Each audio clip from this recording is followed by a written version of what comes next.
Bonjour, je suis Shajra, je suis fondateur et un des 4 gérants de la société H2O. J'ai 66 ans et je suis né en Allemagne.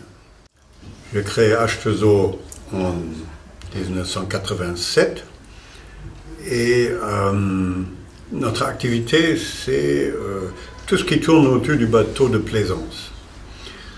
De la réparation, par la vente, par l'entretien, par la gestion des ports de plaisance, création de ports de plaisance, tout ce qu'on peut imaginer, mise à sec, mise à l'eau, tout ce qu'on peut imaginer, tout ce qu'il faut faire dans un chantier de bateau, on le fait. Maintenant, H2O est devenu leader certainement en France et probablement européenne, dans la vente de bateaux déjà et aussi dans la réparation. On est devenu une très grande équipe. 47 personnes qui travaillent dans la société et notre chiffre d'affaires augmente chaque année entre 10 et 20%. Et on fait à peu près 3 millions de chiffre d'affaires. Alors, pourquoi avoir créé une société? C'est plutôt une série de hasards qui m'ont emmené à avoir une opportunité, à m'investir, à créer une petite société avec 2 personnes. Et après, il n'y a pas beaucoup de philosophie, il y a tout simplement l'envie de travailler 16 heures par jour et 7 jours par semaine et de travailler. Et quand on travaille, les choses se passent et on a du succès et ça évolue, mais il faut avoir envie de faire. Alors, il se pose la question pourquoi en France? Et c'est relativement simple de répondre. J'adore les bateaux, j'adore les voies navigables, j'adore l'eau. Et tout ça mélangé m'a emmené de rester ici, de m'investir ici, de faire quelque chose ici, parce que j'ai pu jouer dans un environnement qui me plaisait énormément. Et c'était en France. Les voies navigables françaises n'existent nulle part ailleurs. Il n'y a pas un endroit au monde où il y a des voies navigables similaires. Et j'adorais ça. J'aimais travailler là-dedans et j'avais envie de me défouler là-dedans. Et c'est ça que je fais depuis les dernières 40 ans ou 45 ans. Moi, j'entends tout le temps que les freins pour un entrepreneur en France, c'est la fiscalité, c'est les charges sociales, c'est la réglementation, et c'est vrai. Il y a énormément de tout ça. Et même que je ne suis pas français, mais allemand, mais américain, je vois d'autres pays où apparemment les choses sont plus faciles, je ne crois pas. Je ne crois pas que c'est plus facile ailleurs. Il y en a d'autres freins ailleurs et on se plaint ailleurs de la même façon. Que ce soit les Américains qui se plaignent sur leur fiscalité qui est difficile aussi. Et les Allemands, c'est pareil. Et les Hollandais, c'est pareil. On ne peut pas embaucher, on ne peut pas débaucher, on ne peut pas faire ceci, ça. Tout le monde se plaint tout le temps. Moi, je n'ai pas ce sentiment. Ma société que je gère avec 3 autres directeurs, qui sont mon fils et mon neveu et une amie qui est devenue associée. On gère avec enthousiasme, on embauche des gens, on a pratiquement doublé notre équipe dans les derniers 18 mois parce qu'on a le travail. On investit avec difficulté, c'est certain, on prend des crédits, on évolue, mais on travaille. Et on ne peut pas toujours, quand on n'a pas de succès, se décharger sur le système ou le gouvernement ou je ne sais pas quoi. Je crois qu'il faut bosser. Et si on bosse et le personnel a l'impression que les patrons travaillent, s'investissent et ils ont de l'enthousiasme, à ce moment-là, le personnel suit. Et ils ont de l'enthousiasme aussi, ils s'investissent, ils bossent. Et à ce moment-là, si on trouve des solutions simples pour tout problème, et oui, on paye des taxes, mais on s'investit, on fait quelque chose et on peut réussir, je crois, dans ce métier, certainement, mais aussi dans d'autres métiers. Alors, comment on gère les ressources humaines? Il y a plein de littérature sur ce qu'il faut faire pour gérer les ressources humaines et plein de commentaires intelligents qui existent. Et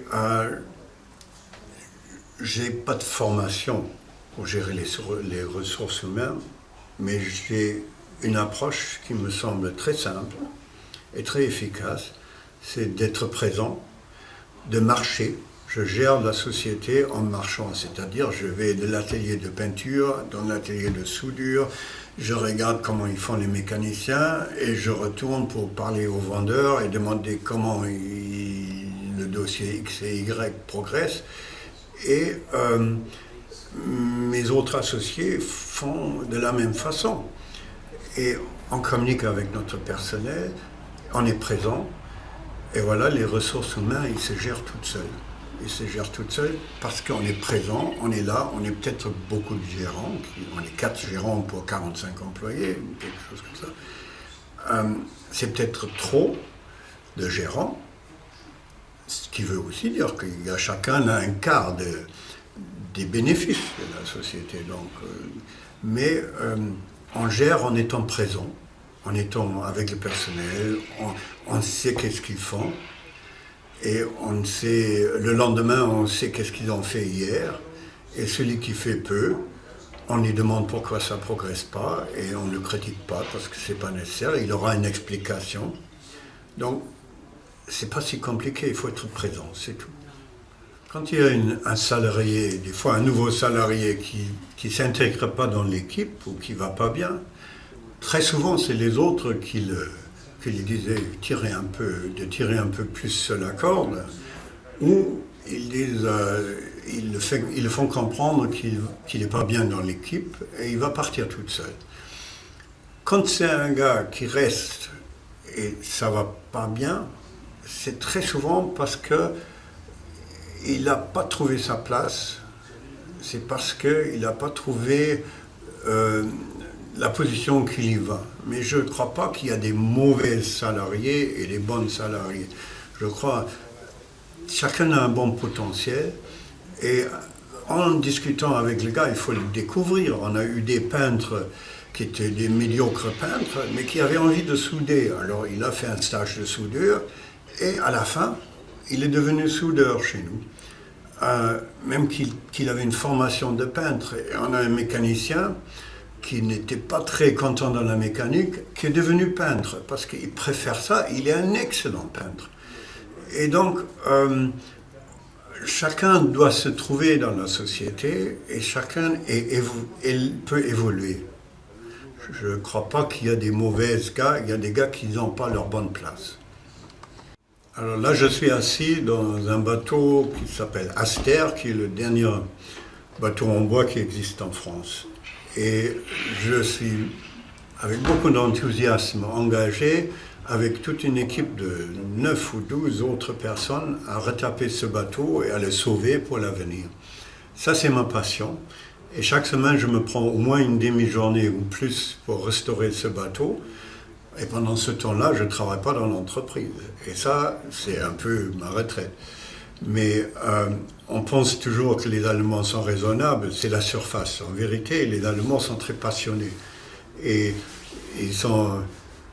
ils prétendent d'être structurés et raisonnables. En vérité, c'est très émotionnel. Ils travaillent parce que, très souvent, ils travaillent bien, parce qu'ils aiment ce qu'ils font. Et ils s'engagent dans ce qu'ils font avec beaucoup d'envie. Et donc, il ne faut pas séparer passion et raison. Ça ne marche pas.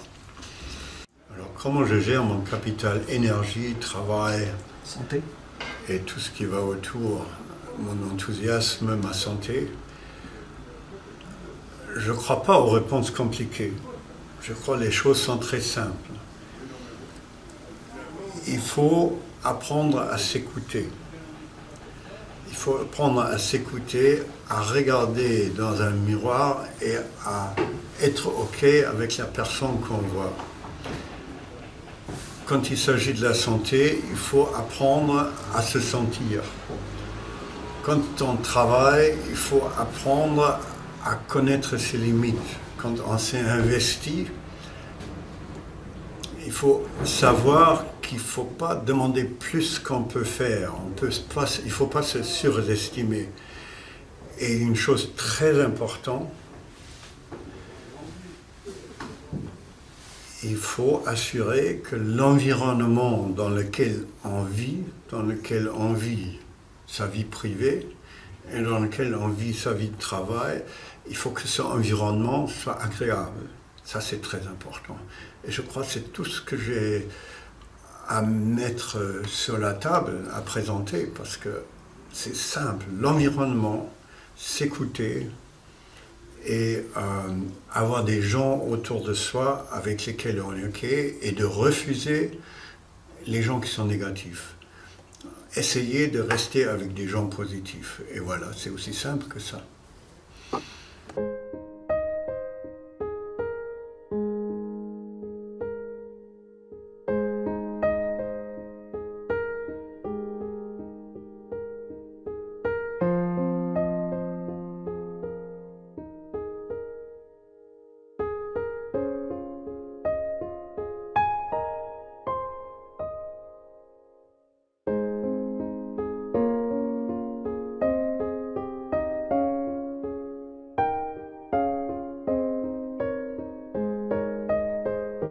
Et c'est tout.